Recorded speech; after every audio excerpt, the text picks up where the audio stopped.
নমস্কাৰ ভিউৱাৰসকল, জনপ্ৰিয় দুবৰি ধাৰাবাহিকখনৰ আজি খণ্ডটো চাবলৈ খুবেই ভাল লগা হ'ব। কিয়নো যোৱাটো খণ্ডত দেখিবলৈ পাইছিলে দুবৰিয়ে পাৰ্থক বুজায় আৰু পাৰ্থই দুবৰিক এৰি থাকিব নোৱাৰো বুলি কয় আৰু সেইবাবে পাৰ্থই সিদ্ধান্ত লয় আৰু দুবৰিৰ দুখন ঘৰৰ মান্তি হ'লে আমি বিয়া পাতিম বুলি কয়। কিন্তু দুবৰিয়ে সেই সিদ্ধান্ত মানি নলয় আৰু কয়, মই এতিয়া এই সিদ্ধান্ত ল'ব নোৱাৰো, মোৰ লগত ঘৰখন ভণ্টি এৰি থাকিব নোৱাৰো বুলি কয়। দুবৰিয়ে পাৰ্থক বিয়াৰ কথাই চিন্তা কৰিবলৈ এক মুহূৰ্তও নাই বুলি আৰু পাৰ্থক লৈ দুবৰিৰ কোনো আক্ষেপ নাই বুলিও কয় আৰু দুবৰিয়ে পাৰ্থক আঙুঠিটো ঘূৰাই দিয়ে আৰু দুবৰি মুক্ত হ'ব বিচাৰে বুলি কৈ সেইখনৰ পৰা গুচি যায়।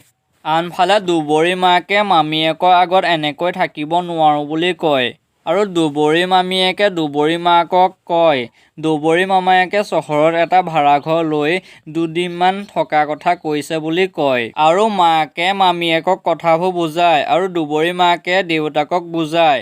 পাৰ্থ ভনীয়েকে দুবৰিক লগ ধৰাৰ কথা সোধে আৰু পাৰ্থয়ে ভনীয়েকক সুধিবলৈ মানা কৰে। আনফালে দুবৰি নয়নাৰ ওচৰত বহি থাকে আৰু কথাবোৰ ভাবি থকা দেখিবলৈ পোৱা যায় আৰু পাৰ্থয়ে খঙত হাতত দুখ পায় আৰু ভনীয়েকে কি হ'ল বুলি সোধাত একো হোৱা নাই বুলি কয় আৰু ভনীয়েকে মূৰ কৰি সোধাত দুবৰি কি ক'লে বুলি সোধাত আঙুঠিটো ভনীয়েকক দেখুৱায়। আনফালে দুবৰি ভনীয়ে শোৱাৰ পৰা বাহিৰলৈ ওলাই আহে আৰু দুবৰিয়ে নয়নাক বিচাৰি নাপাই বাহিৰলৈ ওলাই আহে আৰু নয়নাক পাই ভিতৰলৈ লৈ যায়। দুবৰিয়ে পুলিচ অফিচাৰজনক লগ ধৰে, ইফালে পাৰ্থয়ে ৰিয়াক লগ ধৰে। ভিউৱাৰসকল, দুবৰি ধাৰাবাহিকখনৰ আজি খণ্ডটো ইমানেই আছিল।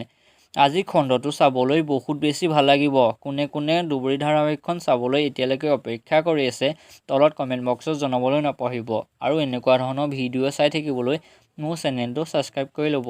ধন্যবাদ।